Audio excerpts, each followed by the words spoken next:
মোহাম্মদ সাল্লাল্লাহু আলাইহি সাল্লাম মাইমুনার সাথে রাতে কথা বললেন, সুমা রাকাদা, তারপর তিনি ঘুমিয়ে গেলেন।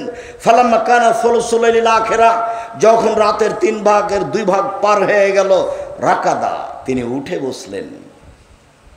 নাজার আলাস সামায়ে, তিনি আকাশের দিকে লক্ষ্য করলেন।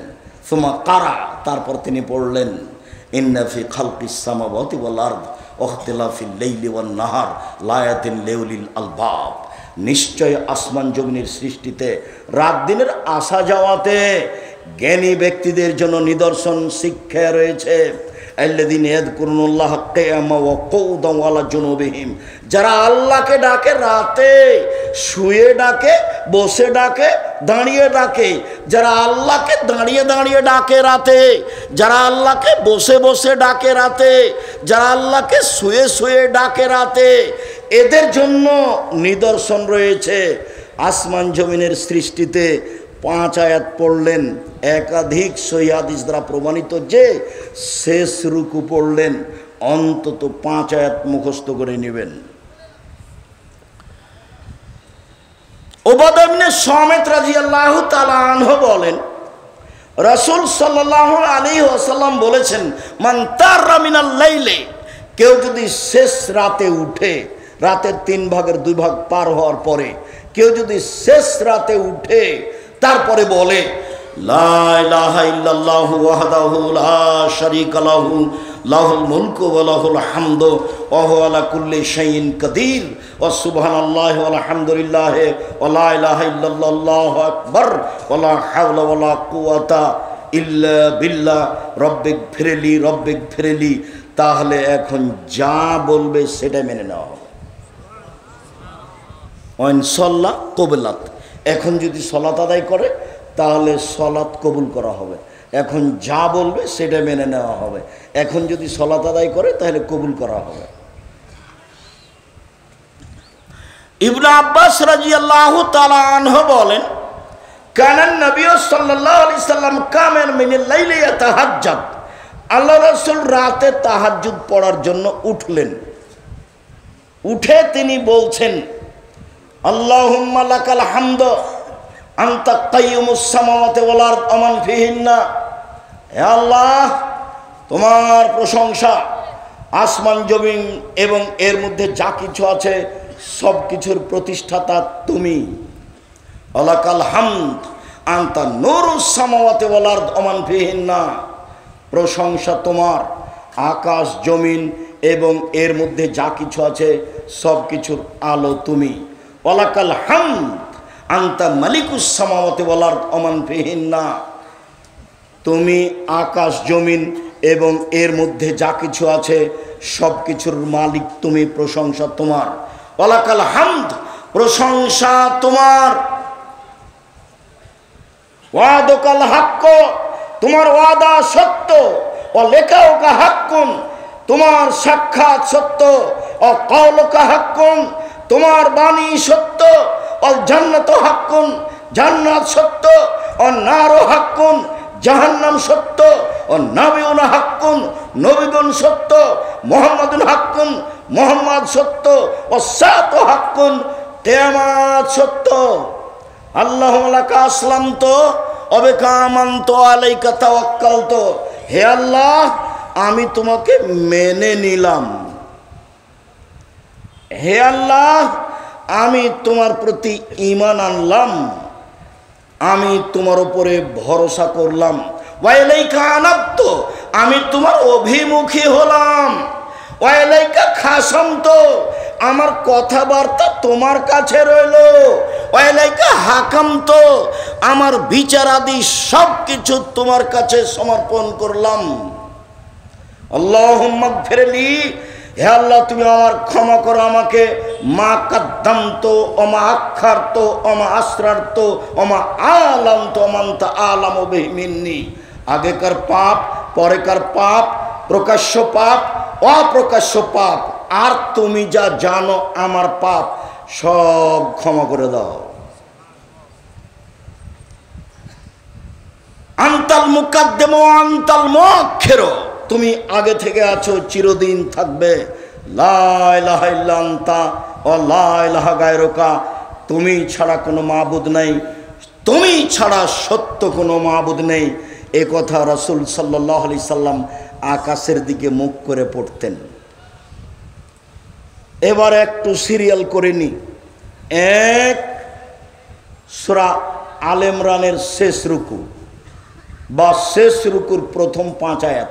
এই ছেলে, কথা বলছো কেন? মেয়ে মানুষ আপনি, এমনি তো স্বামীর বাড়িতে থাকেন, এই বাড়ি ওই বাড়ি যান, ঢং ঢং করে ঘুরে বেড়ান, এখন আপনি কথা বলছেন কেন? আমি তো আপনার জন্যই এসেছি। কেউ যদি আপনার গায়ের উপর দিয়ে পা দিয়ে চলে যায়, আপনি মুখ খুলবেন না। সে যাবে যাক, আপনি মুখখান বন্ধ রাখেন, কিছুক্ষণ ধৈর্যের পরিচয় দেন। বেশি না পারলে অন্তত 2 রাকাত সালাত আদায় করতে শিখুন, বেশি না পারলেও। সালাতের অনেক দাম আছে, বেশি না পারলেও 2 রাকাত সালাত আদায় করতে শিখুন। রাতে যে কোনো সমস্যাকে সামনে রেখে 2 রাকাত সালাত আদায় করুন। ধৈর্যের পরিচয় দিয়ে সালাত আদায় করে পরিবেশ পরিস্থিতিকে কন্ট্রোল করার চেষ্টা করুন। 2,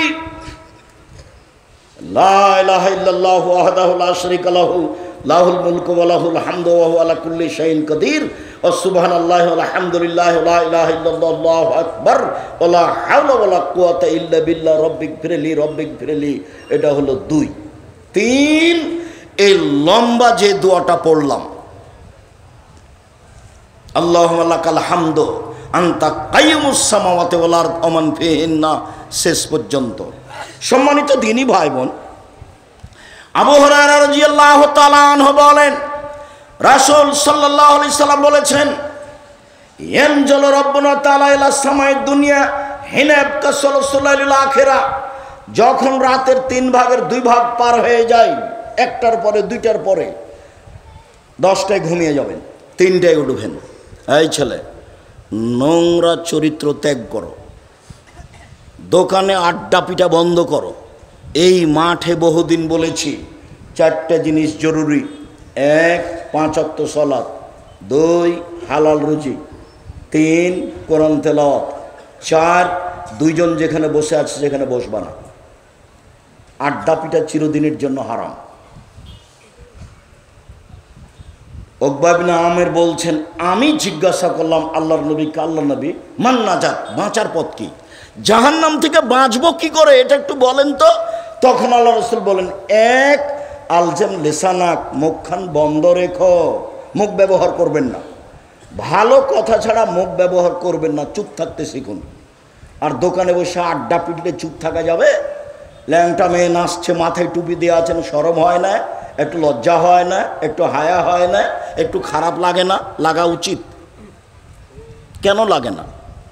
2, ওয়ালিয়াসা বাইতুক, তোমার বাড়ি তুমি প্রশস্ত করো, জরুরি প্রয়োজন ছাড়া বাড়ির বাইরে যাবা না। 3, আবকালা খাতিয়াতে, পাপের জন্য কাঁদুন। ওইখানে একটা কথা ছেড়ে এসেছি, পাপের জন্য কাঁদুন, কথাটা বলতেই সেই কথাটা মনে পড়লো।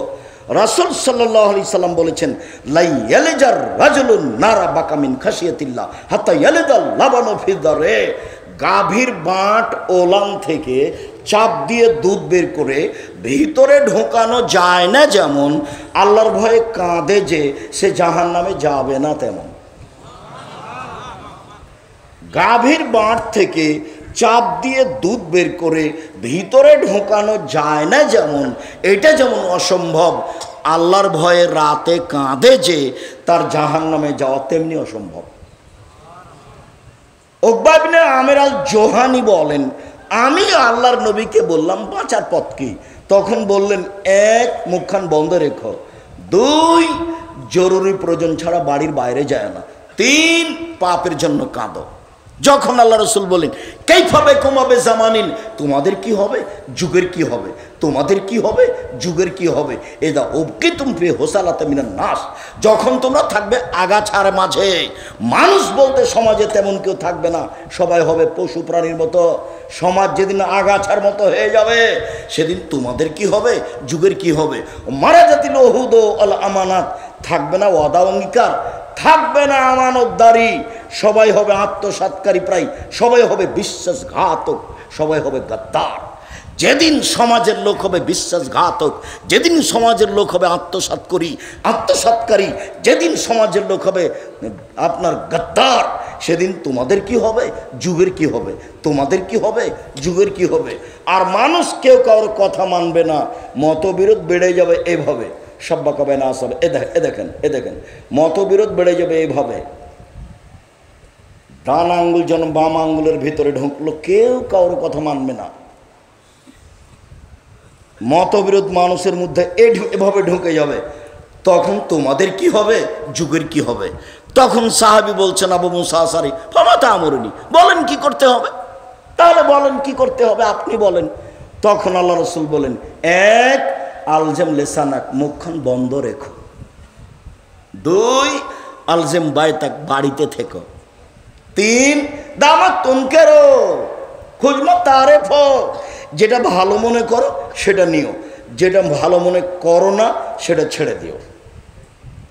এই পর্যন্ত যখন সাহাবীগণ বললেন, আল্লাহ রাসূল বললেন, তখন সাহাবীগণ বলছেন, আল্লাহর নবী, আচ্ছা ঠিক আছে বাইরে গেলাম না, তো সমাজে যদি এত মারামারি বেড়ে যায়, আমি ঘরের মধ্যে আছি, কেউ যদি আমাকে ঘরে এসে মারে, আমি বের হলাম না, ঠিক আছে, এক, মুখ বন্ধ রাখলাম। দুই, ঘরে থেকে গেলাম। সমাজে মারামারি বেড়ে গেছে, কেউ কারোর কথা মানে না, আমি ঘরে আছি, কেউ যদি ঘরে এসে মারে তাহলে কি হবে। তখন আল্লাহ রাসূল বললেন, ওই সময় আদমের দুই ছেলের ভালোটার মতো হয়েও। আদমের এক ছেলে বলল, এই হাবিল, তোকে হত্যা করব।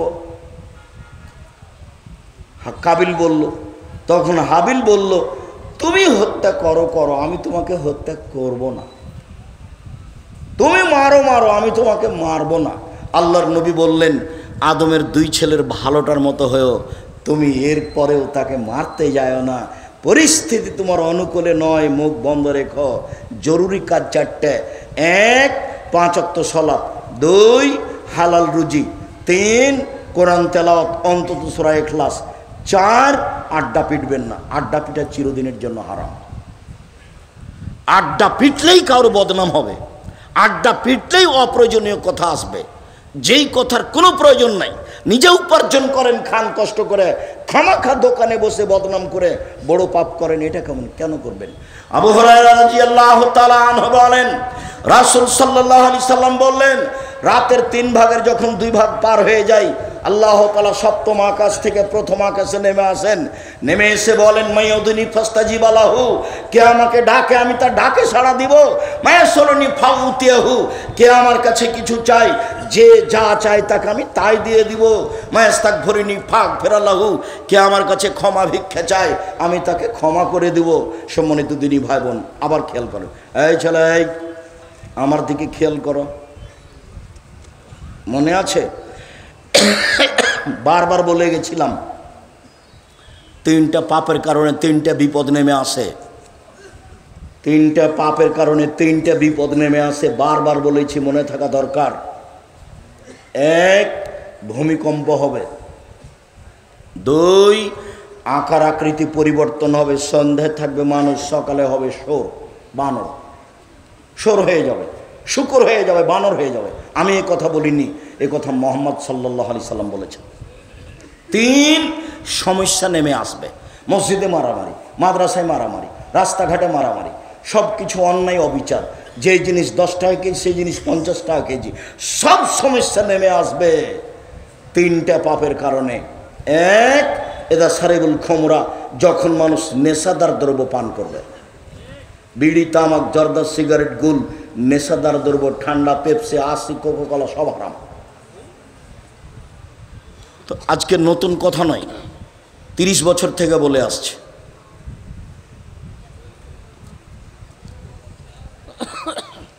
দুই, জাহরাতিল কায়নাত, মেয়েরা যখন নাচবে, সব দোকানি মেয়ে নাচে, সব মোবাইলে মেয়ে নাচে, সব বাড়িতে মেয়ে নাচে, মেয়েরা যখন নাচবে তখন 3টে বিপদ নেমে আসবে। 3, জারাবুবিল মাজেব, যখন বাদ্যযন্ত্র প্রকাশ পাবে, সব মোবাইলে বাজনা বাজে, সব দোকানে বাজনা বাজে, প্রায় সব বাড়িতে বাজনা বাজে, প্রায় সব দোকানে বাজনা বাজে, প্রায় সব বাড়িতে বাজনা বাজে, প্রায় সব মোবাইলে বাজনা বাজে।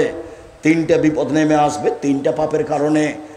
এক, ভূমিকম্প হবে। দুই, আকার আকৃতি পরিবর্তন হবে, বানর সর হয়ে যাবে। তিন, সমস্যা নেমে আসবে তিনটি পাপের কারণে। আবার আফসোস করে দুঃখ করে তিনি বলেছেন, পৃথিবীর মানুষ শুনে রেখো, আমার উম্মত ইহুদি খ্রিস্টানদের সাথে মিশে যাবে কথা কর্মে, চালচলনে, কৃষ্টি কালচারে, খাতা কলমে, বই পেন্সিলে, পোশাকে, সব কিছুতেই আমার উম্মত ইহুদি খ্রিস্টানের সাথে মিশে যাবে। ডান হাতের বিঘত যেমন বাম হাতের সমান, ডান পায়ের জুতা যেমন বাম পায়ের জুতার সমান, বাম পায়ের জুতা যেমন ডান পায়ের সমান, ডান হাতের বিঘত যেমন বাম হাতের সমান। এভাবে বলতে বলতে এবার তিনি নিচে নামতে লাগলেন। ভাষার নিচে নামতে নামতে এমনভাবে বললেন, পৃথিবীর মানুষ শুনে রেখো, ইহুদি খ্রিস্টান যদি মায়ের সাথে জেনা করে থাকে, আমার উম্মত মায়ের সাথে জেনা করবে। এই ছেলে, তোমার মাথায় চুল কেমন করে ছাঁটা আছে তুমি বুঝতে পারো না? এরকম কেন? শুধু ওপরে চুল কেন, চতুর্দিক কেন চাঁচা? এটা কি? এটা তুমি কি বলতে চাচ্ছ? আমি লন্ডনে সাউথ হলে একটা মসজিদে জুমার খুতবা থেকে নিচে নামছি, তা একটা লোক তার ছেলেকে দড়িয়ে নিয়ে এসে বলছে, একটু দোয়া করে দেন, আমার ছেলের জন্য একটু দোয়া করে দেন। তা আমি মাথায় হাত দিয়ে দোয়া করতে যাচ্ছি, দেখি চুল এভাবে ছাঁটা আছে। তারা বলছে, ভাই জানি এরকম কেন? আর ওই সময়তে ছবিও ছিল যে কীভাবে চুল ছাঁটতে হবে। তখন আমি বলছি, দুঃখিত, লন্ডন পয়সা উপার্জন করতে এসেছি, আদর্শ বিক্রি করতে আসেনি। লন্ডন পয়সা উপার্জন করতে এসেছি, আদর্শ বিক্রি করতে আসেনি। মুসলমানের একটা আদর্শ আছে, কারোর সাথে ওই আদর্শ মিলবে না। হিন্দুর মেয়ে কপালে টিপ দেয়, মুসলিম দেয় না। হিন্দু মহিলা হাতে শাখা সাদা ব্যবহার করে, মুসলিম মহিলা করে না। এদের নিজস্ব একটা আদর্শ আছে, নিজস্ব একটা বৈশিষ্ট্য আছে, স্বভাব আছে। সব নবীর স্বভাব ছিল 10টি, সব নবীর বৈশিষ্ট্য ছিল 10টি, সব নবীর স্বভাব ছিল 10টি, সব নবীর বৈশিষ্ট্য ছিল 10টি। এক, এউফাউল্লোহা, দাড়ি বড় করতে হবে, কেটে ফেলা যায় না, চেঁচে ফেলা যায় না। চেঁচে ফেললে নারী সাদৃশ্য হয়, তখন আল্লাহর অভিশাপ হয়। চেঁচে ফেললে স্ত্রী শক্তি ক্ষমতা কমে যায়, চোখের পাওয়ার কমে যায়। দাড়ি চেঁচে ফেললে আল্লাহর পক্ষ থেকে অভিশাপ হয়। দুই, কাসু সারেব, মোচ কেটে ফেলতে হবে, মোচ চেঁচে ফেলতে হবে না। তিন, কাসুল আজফারে, নখ কেটে ফেলতে হবে। এই মেয়ে, এই তোমার নখ বড় কেন? তোমার মা নাই নাকি? তুমি কি মনে করছো তোমার মা এটা নয় সৎ মা? তোমার নখ বড় কেন? কেন? হাদিস তো তোমার মুখস্থ আছে। তোমার নখ বড় হলো কিভাবে? এটা হয় কিভাবে? জাবের রাদিয়াল্লাহু তাআলা আনহু বলেন, রাসূলের সাথে যুদ্ধ করে বাইরে থেকে আসলাম, মদিনায় ঢুকবো, আসছিলাম মদিনায় ঢুকবো। আল্লাহ রাসূল বলেন, এই থামো, রাতে এখানে থাকো, সকালে বাড়িতে যাব। আমি জাবের বললাম, আল্লাহর নবী, আমি নতুন বিবাহ করেছি, আমাকে বাড়ি যেতে অনুমতি দেন। তখন আল্লাহর নবী বললেন, বিক্রানম সাইয়্যিবা, কুমারী মেয়ে বিবাহ করেছ না তালাক প্রাপ্তা মেয়ে বিবাহ করেছ? অবিবাহিতা মেয়ে বিবাহ করেছ না তালাক প্রাপ্তা মেয়ে বিবাহ করেছ? জাবের রাদিয়াল্লাহু আনহু বললেন, আমি তালাক প্রাপ্তা মেয়ে বিবাহ করেছি। তখন আল্লাহর নবী বললেন, হাল্লা বিক্রান্ত তুলায় বকা, তুমি কুমারী অবিবাহিতা মেয়ে কেন বিবাহ করলে না? তুমি তার সাথে খেলতে, ও তোমার সাথে খেলতো, তুমি তার সাথে খেলতে, ও তোমার সাথে খেলতো। তখন জাবের রাদিয়াল্লাহু আনহু বলছেন, আল্লাহর নবী শোনেন, আমার আব্বা উহুদের যুদ্ধে শহীদ হয়েছেন 9 জন মেয়ে রেখে। আমার আব্বা 9 জন মেয়ে রেখে গেছেন, আমার 9 জন বোন আছে। আক্রাহ আন আতাজাওয়াজা মিসলাহুন্না, আমি তাদের মতো মেয়ে বিবাহ করতে চাইনি 4টা কারণে। আমি তাদের সমবয়সের মেয়ে বিবাহ করতে চাইনি 4টা কারণে। আমি আমার বোনদের কম বয়সের মেয়ে, কুমারী মেয়ে বিবাহ করতে চাইনি 4টা কারণে। এক, লেতুয়াল্লেমাহুন্না, আমার স্ত্রী যেন আমার বোনদেরকে বিদ্যা শিখাতে পারে। 2, বলে তুয়াদ্দেবাহুন্না, আমার স্ত্রী যেন আমার বোনদেরকে শিষ্টাচার শিখাতে পারে। 3, বলে তুরাজ্জেলাহুন্না, আমার স্ত্রী যেন আমার বোনদেরকে মাথার চুল চিরনি করে সাজগোজ করে পরিপাটি করে রাখতে পারে। চার বলে তাকুমা আলাইহিন্না, আমার স্ত্রী যেন আমার বোনদেরকে পাহারা দিতে পারে। তোমার মা পাহারাদার, হাদিস বুখারী মুসলিম। তোমার মা শিষ্টাচার শিখাবে। তোমার মা নিজে একটা আয়না কিনে নিয়ে এসেছে, আয়নাটা হলো কাতল মাছ। তোমার মা কি শিষ্টাচার শিখাতে পারে? তোমার মা একটা তরকারির বাটি কিনেছে, সেটা হলো রুই মাছ, কি শিখাতে পারে তোমার মা? তোমার মা একটা প্লেট কিনেছে, সেটা হলো চিংড়ি মাছ। তোমার মা কি আদর্শ তোমাকে শিখাতে পারে? তোমার বাপ একটা পট কিনে নিয়েছে, সেটা হলো ঘোড়া। আয়েশা রাদিয়াল্লাহু তাআলা আনহা বলেন, আল্লাহর নবী বাড়িতে ঢুকে প্রাণী হিসেবে যা কিছু থাকতো সবকে ভেঙে চৌচির করে দিতেন। আর যদি সেটা কাপড় হতো তাহলে ঢুকে ধরে আগে ছিঁড়ে টুকরা টুকরা করতেন। আয়েশা রাদিয়াল্লাহু তাআলার বিবরণ। উপদেশ বইয়ে একটা আলোচনা আছে ছবি ও মূর্তি। 45 মিনিটে যখন দেশ ছেড়ে দিতে হলো, তখন প্রথম বক্তব্য ছিল জুলুম, অত্যাচার। দ্বিতীয় বক্তব্য ছিল ছবি মূর্তি। তৃতীয় বক্তব্য ছিল আত্মসাৎ, বিশ্বাসঘাতকতা। নেটে দেওয়া আছে, আপনি দেখুন। আমি প্রাণপণে চেষ্টা করেছি আপনাকে বোঝানোর জুলুম কি জিনিস। আমি প্রাণপণে চেষ্টা করেছি আপনাকে বোঝানোর আত্মসাৎ কি জিনিস। প্রাণপণে আমি আপনাকে বোঝানোর চেষ্টা করেছি ছবি মূর্তি কি জিনিস। আপনার বাড়িতে পট আছে, আপনার আদর্শ কি? আপনার স্ত্রী কি আদর্শ বুঝে? কে বলেছে আদর্শ বুঝে? বাপে বিবাহ দিয়েছে, স্বামীর কাছে গেছে, সেজন্য মা বাচ্চা হয়েছে, তাই ও মা। ও তো আসলে মা নয়। ও মায়ের দায়িত্ব পালন করা বুঝে না, আদর্শ ও বুঝে না, ওর বাবা বুঝে না, ওর মা বুঝে না, এমনিতেই সংসার চলছে। নাহলে সারা গ্রামের মানুষ থুবড়াতে একটা যুবতী মেয়ের মুখে ক্ষীর তুলে দেয়। এটা কি আদর্শ? এটা কি শিষ্টাচার? সারা গ্রামের মহিলা এভাবে গীত গায় বরকে সামনে রেখে, এটা কি আদর্শ? আমি তো বহুদিন বলেছি, চাঁপাইনবাবগঞ্জ জেলার বিবাহের শুরু থেকে শেষ পর্যন্ত একটা কাজও জায়েজ নয়। কেউ একটু সাহস করে উল্টে ধরে না কেন আমার কাছে? বউ দেখা থেকে নিয়ে, বউ বায়না করা থেকে নিয়ে, আপনার বিবাহ মাঝা খরচ থেকে নিয়ে, আবার থুবড়া থেকে নিয়ে, ডুলি বিবি থেকে নিয়ে। আমি বলেছি ডুলি বিবি শব্দ এমনভাবে ভুলে যেতে হবে, 20 বছর পরে কেউ যদি বলে ডুলি বিবি, আর একজন বলবে ডুলি বিবি কি জিনিস গো, আর একজন বলবে তাহলে এটা ডিকশনারিতে দেখতে হবে এটা কি জিনিস, এমনভাবে ভুলে যেতে হবে। যেমন মারিয়াম বলেছিলেন, কুনতু নাসিয়াম মানসিয়া, আমার পেটের সন্তান আমি জাতিকে কি দিয়ে বুঝাবো? আমি হয়ে যেতে চাই নাসিয়াম মানসিয়া। কেউ যেন না জানে মারিয়াম কি জিনিস, কেউ যেন না জানে মারিয়ামের নাম।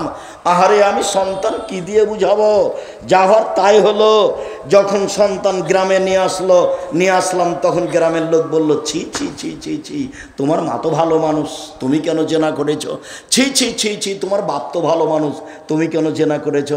ও তুমি বাইতুল মুকাদ্দাসে থাকো, পবিত্র ঘরে থাকো, আর জেনা করো তুমি? যার যা মনে লাগলো সে তা বলে ফেললো। আমি বললাম আমি হয়ে যেতে চাই নাসিয়া মানসিয়া, মারিয়ামকে এটা যেন কেউ না জানে। ডুলিবি কি জিনিস সেটা কেউ যেন না জানে, থুবড়া কি জিনিস কেউ যেন না জানে, এমনি ভাবে ভুলে যেতে হবে। হলুদ মাখাতে পারে তোমার মা মাখাবে, তোমার বোন মাখাবে, তোমার খালা মাখাবে, তোমার ফুফু মাখাবে, তোমার ভাবি কি করে মাখাতে পারে? শিষ্টাচার কি জিনিস? শিষ্টাচার কি জিনিস? জিন্দগিতে আপনার স্ত্রী দরজা খান বন্ধ করলো না বিসমিল্লাহ বলে, শিষ্টাচার কি জিনিস? আল্লাহ নবী বলছেন, গরিব মানুষ দরজা ফাঁকা আছে, কিছু নেই, কিছুই যদি না থাকে, বিসমিল্লাহ বলে একটা খড়কুটা রেখে দেন দরজায়, সকাল পর্যন্ত শয়তানে দরজাতে প্রবেশ করতে পারবে না। এ কথা আল্লাহ নবী বলেন, হাদিস বুখারী মুসলিম। শিষ্টাচার ভুলে গেলেন।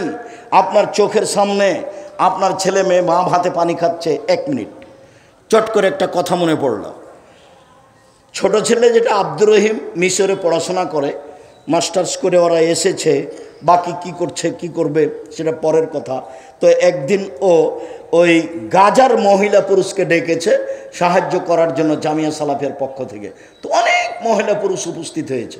এখন আমি তাদের কাছে ওই এগুলো তাদের জন্য যেগুলো খাদ্য বরাদ্দ করা হয়েছে সেটা ধরিয়ে দিচ্ছে, সবাই খালি বাম হাতে নিচ্ছে, সবাই বাম হাতে নিচ্ছে। আমি এটা বন্ধ করলাম, দিয়ে হাদিস শোনালাম যে বাম হাত ব্যবহার করা যাবে না।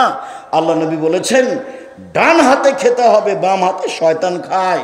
আয়েশা রাদিয়াল্লাহু তাআলা আনহা বলেন কানা ইয়াদুহুল ইউমনা লিত্তুহুরি ওয়া লিত্তামে, আল্লাহ রাসূলের ডান হাতটা ছিল ভালো কাজের জন্য এবং খাদ্য পানির জন্য। ও ইয়াদুহুল ইসরা, আর রাসূলের বাম হাত খান ছিল লেখালাই পেশাব পায়খানার জন্য, ওয়ালিমান কাযা, আর অপবিত্র খারাপ কিছুর জন্য।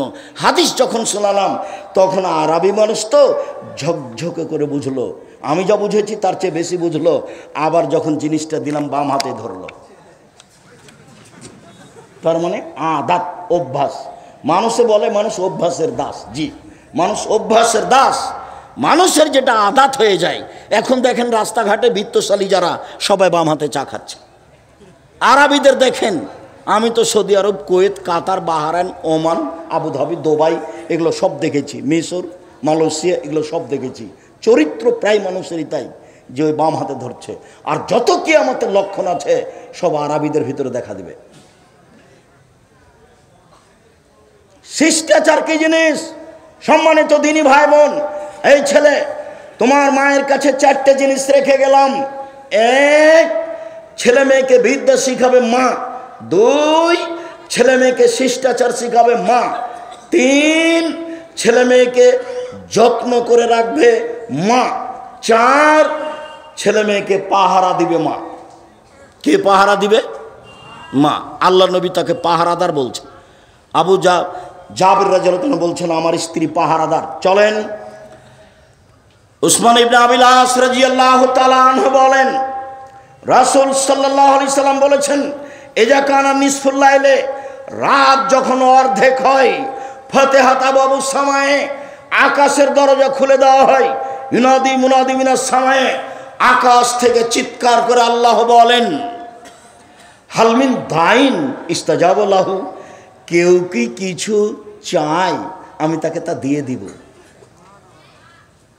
হালমিন সাইলিন ফায়ুতা, কেউ কি কিছু চায় আমি তাকে তা দিয়ে দিব। হালমিন দাইন, কেউ কি কিছু প্রার্থনা করে আমি তার কথা মেনে নিব।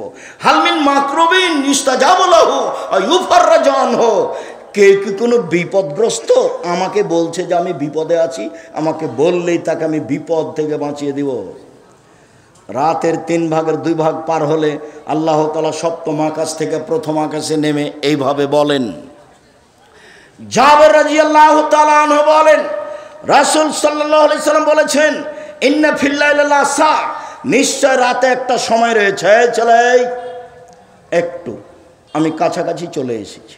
আমিও চাইনি এত গভীর রাতে কথা বলতে আসতে, আমিও চেয়েছিলাম 9:30 10টার দিকে আসতে, কিন্তু এটা একটা মাদ্রাসা, এখানে কিছু সহযোগিতার ব্যাপার থেকে যায়, আর কিছু অতিথি মেহমান থাকেন, তাদেরও কিছু কথার প্রয়োজন থেকে যায়। মর্মে স্বাভাবিকভাবে পরে এসেছি, এর আগেও এসেছি, ধৈর্যের পরিচয় আপনাকে দিতে হবে। জাবের রাদিয়াল্লাহু তাআলা আনহু বলেন নিশ্চয়ই রাতে একটা সময় রয়েছে, লা ইয়াফিকু আব্দুল মুসলিম, যে কোনো পুরুষ যে কোনো নারী যদি ওই সময়টার মুখামুখি হয়, ইয়াসআলুল্লাহ খায়রা মিনাদ দুনিয়া ওয়া ফিল আখিরা, ও যদি ইহকাল এবং পরকালের কল্যাণ চায়, ইহকালের কল্যাণ পরকালের কল্যাণ, ইহকালের কল্যাণ পরকালের কল্যাণ, ইল্লা আতাহু ইয়াহু, আল্লাহ তাকে দিবেনি। এবার চলেন, মুআয ইবনে জাবাল রাদিয়াল্লাহু তাআলা আনহু বলেন আল্লাহ নবী বলেছেন মামিন মুসলিমিন ইয়াবিতু তাহেরান, যে কোনো পুরুষ যে কোনো নারী যদি রাতে ওযু করে ঘুমায়, আপনি যেটা বলবেন সেটা যদি কবুল হওয়া চান তাহলে রাতে ওযু করে ঘুমাতে হবে। রাতে ওযু করে ঘুমিয়ে এখন যদি ভোর রাত্রে উঠেন, ভোর রাত্রে উঠে যদি আল্লাহকে বলেন কিছু, আল্লাহ যেটা বলবেন আল্লাহ সেটা মেনে নেবেন। আপনি আল্লাহকে যেটাই বলবেন সেটাই আল্লাহ মেনে নেবেন। তবে ওযু করে রাতে উঠব এই মর্মে আশা পোষণ করে রাত্রে ঘুমাতে হবে। আর ডান কাতে ঘুমাতে হবে, হাতটা গালের নিচে রেখে। পা পশ্চিম দিকে আছে না পূর্ব দিকে আছে এই বিবেচনা নেই। মুখ পশ্চিম পূর্ব, এটা হলো পেশাব পায়খানার ব্যাপারে। আর সর ব্যাপারে হলো ডান কাত। ডান কাতে শুয়ে হাতটা এইভাবে রেখে অজু করে এসে এইভাবে শুইবেন। তারপরে বলবেন আল্লাহুম্মা আসলামতু লাকা, আল্লাহুম্মা আসলামতু নাফসি ইলাইকা ওয়া ফাওয়াজতু আমরি ইলাইকা আলজাতু জাহরি ইলাইকা রাগবাতু রাহাবাতান ইলাইকা। এই দোয়া আপনি শেষ পর্যন্ত পড়বেন। এই দোয়াই রাসূল সাল্লাল্লাহু আলাইহি সাল্লাম রাতে সর সময় পড়তেন, আয়েশা রাদিয়াল্লাহু তাআলা আনহার বিবরণে যা বোঝা যায়, এবং আবু যার গিফারি রাদিয়াল্লাহু তাআলা আনহুর বিবরণে যা বোঝা যায়। এই দোয়া পড়ে আপনি শুইবেন অজু করে। এবার ভোর রাত্রে উঠে যেটা চাইবেন সেটাই হবে। এবার চলেন কাছাকাছি চলে যাই। সাদ রাদিয়াল্লাহু তাআলা আনহু বলেন, রাসূল সাল্লাল্লাহু আলাইহি সাল্লাম বলেছেন, দাওয়াত দিন নুনে যা দার আব্বাহু ফি বাতনিল হুতে। ইউনূস নবীর দোয়া যখন তিনি মাছের পেটে বললেন, ইউনূস নবীর দোয়া যখন তিনি মাছের পেটে বললেন, তিনি বললেন লা ইলাহা ইল্লা আনতা সুবহানাকা ইন্নী কুনতু মিনাজ জালিমিন। আল্লাহ ছাড়া কোনো মাবুদ নাই, আমি তোমার পবিত্রতা বর্ণনা করছি, আমি অপরাধী। ক্ষমা চাননি, স্বীকৃতি দিয়েছেন। স্বীকৃতি বড় জিনিস। আমি পাপ করেছি তার স্বীকৃতি দিচ্ছি, আমার ভুল হয়েছে আমার স্বীকৃতি দিলাম। আল্লাহর নবী বলছেন, আল্লাহ বলছেন আমি ইউনূসকে বাঁচিয়ে দিয়েছি বিপদ থেকে। পৃথিবীর যত মানুষ এই দোয়া পড়বে বাঁচতে চাইবে, আমি তাকে বাঁচিয়ে দিব।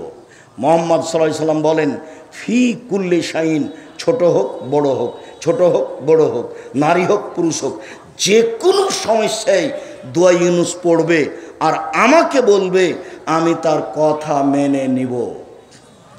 অন্য এক বর্ণনা এসেছে, সেটা হলো ইসমে আজম, আল্লাহু নাসআলুকা বিআন্নাকা আনতাল্লাহ লা ইলাহা ইল্লা আনতাল আহাদুস সামাদুল্লাযী লাম ইয়ালিদ ওয়া লাম ইউলাদ ওয়া লাম ইয়াকুল লাহু কুফুয়ান আহাদ।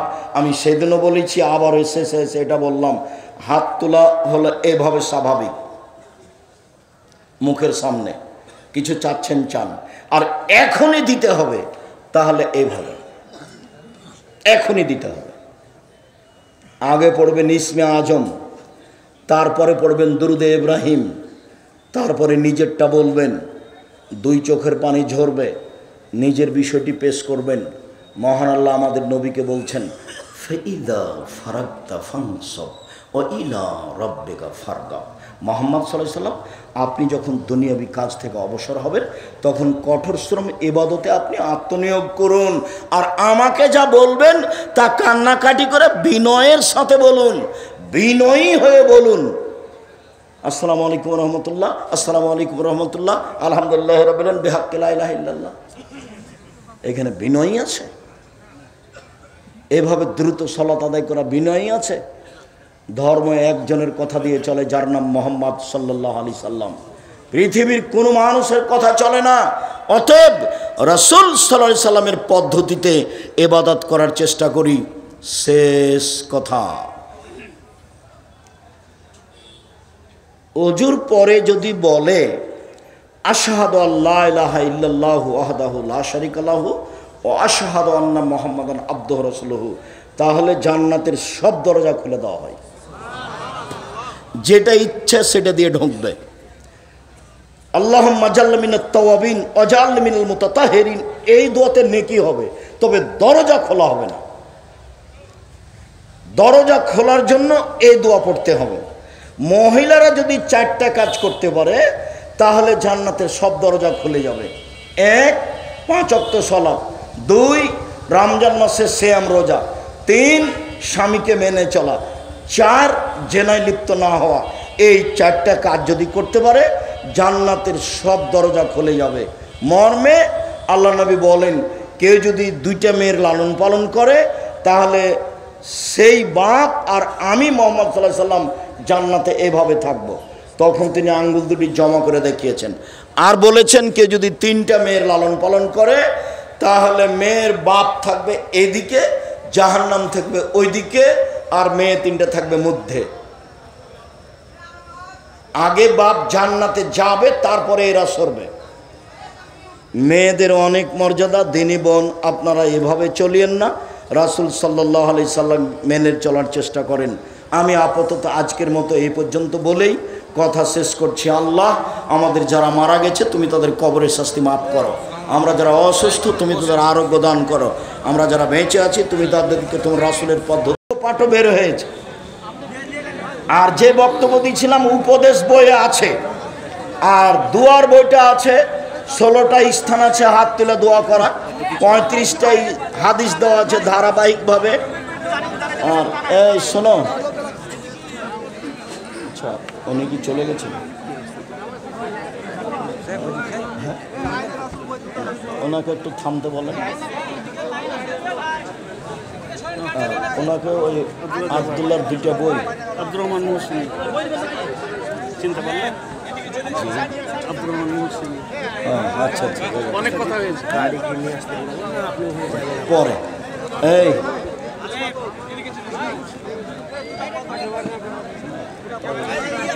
আব্দুল্লাহর মিন্নাতুল বারী বই 2 পাঠ ওনাকে হাদিয়া দেন।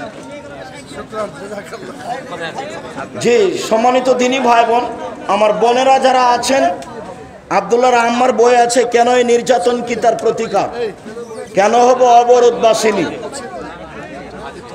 বেগম রোকেয়া লিখেছে অবরোধবাসিনী, পাল্টা বই লেখা আছে অবরোধবাসিনী। জামিয়া সালাফিয়ায় ভর্তির তারিখ 1 জানুয়ারি, আর ডিসেম্বরে ফরম, ডিসেম্বরে ফরম, 1 জানুয়ারি জামিয়া সালাফে ভর্তি। জামিয়া সালাফের শিক্ষক সংখ্যা 300 জন, ছাত্রছাত্রী 5000, দেশের সর্বোচ্চ প্রতিষ্ঠান জামিয়া সালাফিয়া। যে একজন নাম প্রকাশ অনিচ্ছুক 30,000 টাকা দান করেছে, আপনার কাছে একটু দোয়া চাইছি। আল্লাহুম্মা সাল্লি আলাইহি আল্লাহুম্মা বারিক আলাইহি। কয়েকটা জিজ্ঞাসা, ওনার জন্য একটু দোয়া। আল্লাহুম্মা গফির লাহু ওয়ারহামহু, আল্লাহুম্মা সাল্লি আলাইহি আল্লাহুম্মা বারিক আলাইহি। নবীর স্ত্রীরা যদি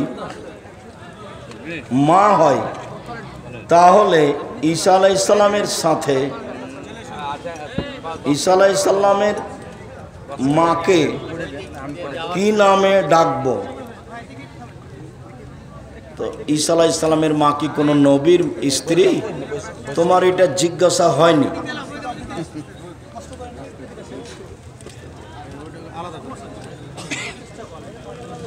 মেয়েরা কি তাকবীর দিয়ে সালাত আদায় করবে? জি, তাকবীর দিয়ে সালাত আদায় করবে, একামাত দিয়ে। মেয়েরা কি জালসায় বা মাহফিলে ইসলামী গজল বলতে পারবে? ছোট মেয়েরা বলবে, বড়রা নয়।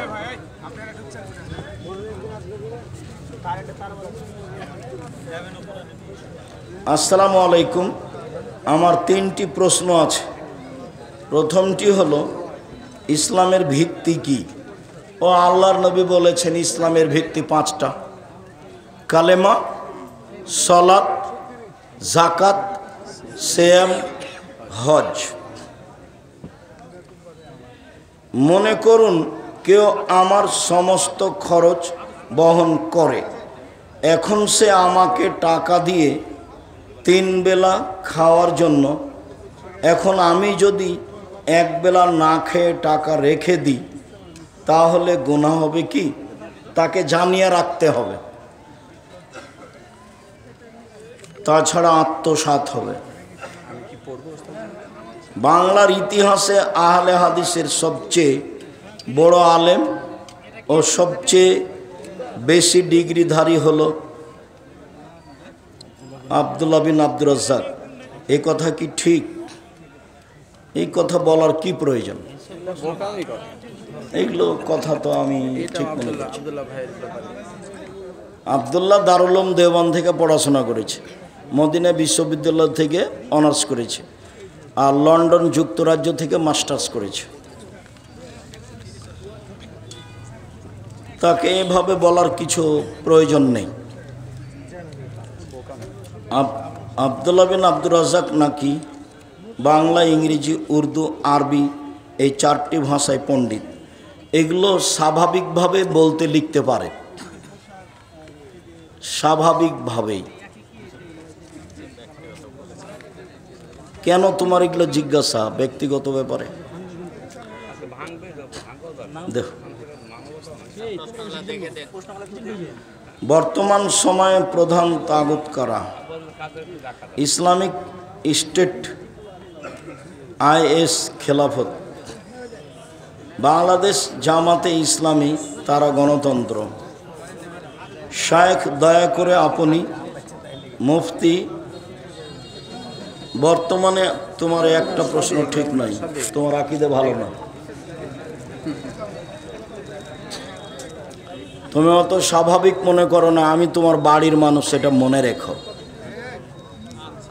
আমি 26 বছর থেকে ফতোয়া লিখি, আর যেদিন আমার পড়া শেষ হয়েছে সেদিন থেকে আমি বুখারী পড়াই, আর 90 সাল থেকে মাঠে আমি দিন প্রচার করি। তুমি অন্তত আমার কাছে হোমসি খেলি কোনো কথা জিজ্ঞাসা করিও না। তোমার বাড়ি যেখানে, আমারও বাড়ি সেখানে, সম্মান করতে শিখো।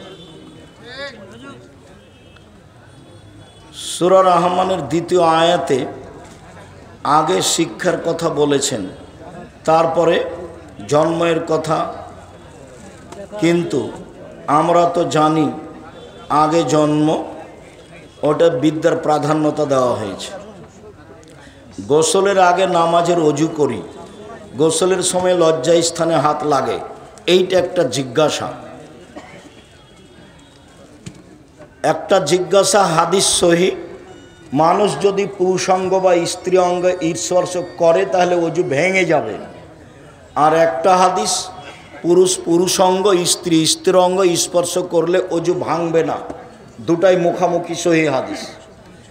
এক শ্রেণীর বিদ্বান সমাধা দিয়েছেন এই বলে যে হাদিসে বলেছে অজু ভাঙবে না সেটা বহাল, আর যে হাদিসে বলা হয়েছে অজু ভেঙে যাবে সেটার অনেক জবাব আছে বলে তারা বলেছে ভাঙবে না।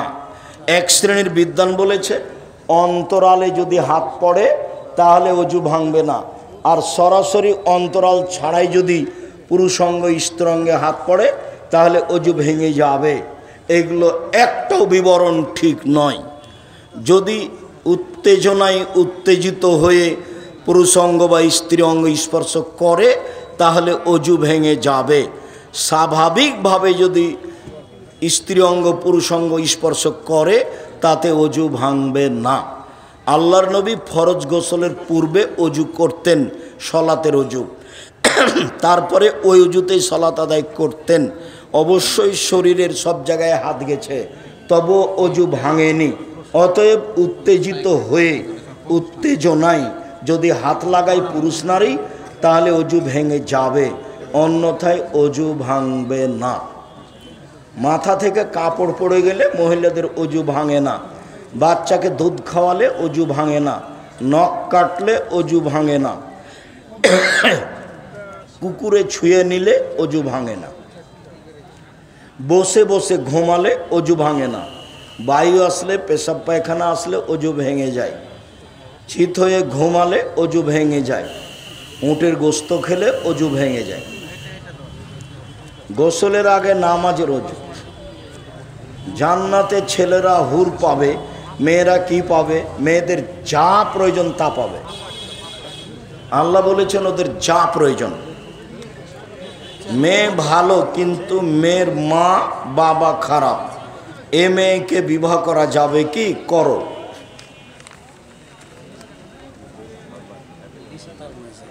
দিস্তার ব্যবসা করা যাবে কি? না করাই ভালো। অন্য করুক, তুমি ওখান থেকে নিও। স্বেচ্ছায় ব্যাংকে চাকরি করা আর ব্যাংকে টাকা রাখা দুটা এক নয়। আমি যদি ব্যাংকে চাকরি না করি কে করবে? তুমি এই চিন্তা করতে গেলে কেন? তুমি নিজেকে বাঁচাও। পৃথিবী অত ছোট। এতদিন মনে হচ্ছে না ঘাস পাতা সবাই ওদেল করে, এখন মনে হচ্ছে সবাই মনে হয় হিন্দু মানুষ। ঠেকা পেতেছে পৃথিবী অত ছোট। আসসালামু আলাইকুম। শায়েখ, মসজিদের সভাপতি, সেক্রেটারি ও সদস্য কেমন হওয়া উচিত? 5 ওয়াক্ত সালাত আদায় করবে, জাকাত দিবে, আল্লাহকে ভয় করবে, দাড়ি ছাড়া থাকবে, ঠিকঠাক মানুষে পছন্দ করবে, এরাই হবে মসজিদের সভাপতি সেক্রেটারি। মাঝহাব মানা কি জায়েজ? মাঝহাব মানো, যদি বিচারের মাঠে আল্লাহ ইমাম আবু হানিফা রাহিমাহুল্লাহকে বলেন যে তুমি কি বলেছিলে যে আমাকে মেনে চলো, তখন ইমাম আবু হানিফা রাহিমাহুল্লাহ কি উত্তর দিবেন? বিচারের মাঠে যদি আল্লাহ ইমাম আবু হানিফা রাহিমাহুল্লাহকে বলেন তুমি কি মানুষকে বলেছিলে যে আমাকে মেনে চলো, কথা বোঝা যায়নি? তাহলে ইমাম আবু হানিফা রাহিমাহুল্লাহ কি বলবেন? বলবেন যে আমি বলেছিলাম? এই হিসাব নেই। কোরআন এবং সহিহ হাদিস মেনে চলতে হবে, এটা মাথায় রাখতে হবে। দল সংগঠন করে, পরিবেশ নষ্ট করে, একজনের বদনাম করে একজনের পক্ষে থেকে সময় কাটানো হবে না। কোরআন হিফজ ভুলে গেলে করণীয় কি? না ভোলার চেষ্টা করবে, পাপ হবে না তাতে। নামাজের মধ্যে বৈঠকে তাসাহুদের মধ্যে কতবার শাহাদাত আঙ্গুল তুলতে হবে? অবিরাম নড়বে। যেটা মাদ্রাসা অনেক লিখেছে, তো সারমারটা হচ্ছে মাদ্রাসার পাশে একটা জেনারেটর, মানে উচ্চ শব্দে একটা মেশিন চলে, এটা চালানো যাবে কিনা? তো প্রতিষ্ঠানের খাতিরে চালাচ্ছে, চালাবে। কি বৌমা কি শাশুড়ির সাথে গলা উঁচু করে কথা বলতে পারবে? এটা তো ভালো বউয়ের কাজ নয়। এইসব বউ তো তাহলে কষ্ট নিয়ে হবে, হস্তিনী বউ এগুলো। শাশুড়ি খারাপ হলেও আপনাকে নরম হতে হবে। 5 মিনিটের জন্য ধরে নিলাম যে আপনার শাশুড়ি ভালো নয়, যখন তখন গালি দেয়, অনেক কিছু বলে, এরপরে আপনাকে ধৈর্যের পরিচয় দিতে হবে। আপনারও শাশুড়ি হওয়ার সময় চলে আসছে, সেদিন আপনার জন্য খুব কঠিন হয়ে যাবে। অতএব আজকে শাশুড়িকে মেনেই চলেন। আর তোমরা বইয়ের নামে অ্যাকাউন্ট খুলিও না, সব বাপ মায়ের নামে খুলিও বা নিজের নামে। বউ কিন্তু পালিয়ে যাবে টাকাটি নিয়ে। জাযাকুমুল্লাহ খাইর। একজন প্রশ্ন করেছে আতর সুরমা লাগিয়ে ভোট দিলে কি নাকি বেশি হবে? কি কথা, আতর সুরমা লাগিয়ে ভোট দিলে